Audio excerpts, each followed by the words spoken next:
औज़ुबिल्लाहिमिनश्शैतानिर्रजीम बिस्मिल्लाहिर्रहमानिर्रहीम। प्यारे बच्चों, अस्सलामु अलैकुम व रहमतुल्लाहि व बरकातुहू। आज मेरा टॉपिक झूठ है। अल इमामु अलीयुन अलैहिस्सलाम ला तुहद्दिसिन्नास बिकुल्लि मा समिअत बिही फकफ़ा बिज़ालिका कज़िबा। इमाम अली अलैहिस्सलाम said, "Do not tell people anything you hear, for that will be amounts to falsehood."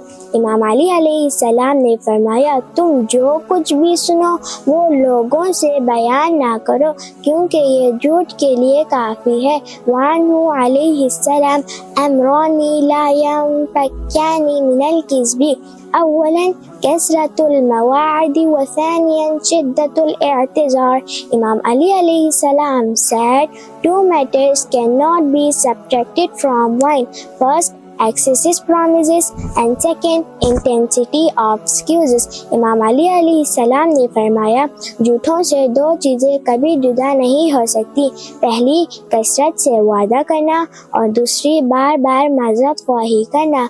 वानु अलैहिस्सलाम समरतुल किज़्बी अल महानतु फिद दुनिया वल अज़ाबु फिल आखिरह। इमाम अली अलैहिस्सलाम said, the consequence of lying is humiliation in this world and punishment in the hereafter. इमाम अली अलैहिस्सलाम ने फरमाया, गोई का समर दुनिया में ज़िल्लत व ख़ारी है और आखिरत में अज़ाब है। लिहाजा प्यारे बच्चों, हमें झूठ नहीं बोलना चाहिए। अल्लाहुम्मा सल्ली अला मुहम्मद व आलि मुहम्मद व अज्जिल फ़रजहुम अजमईन।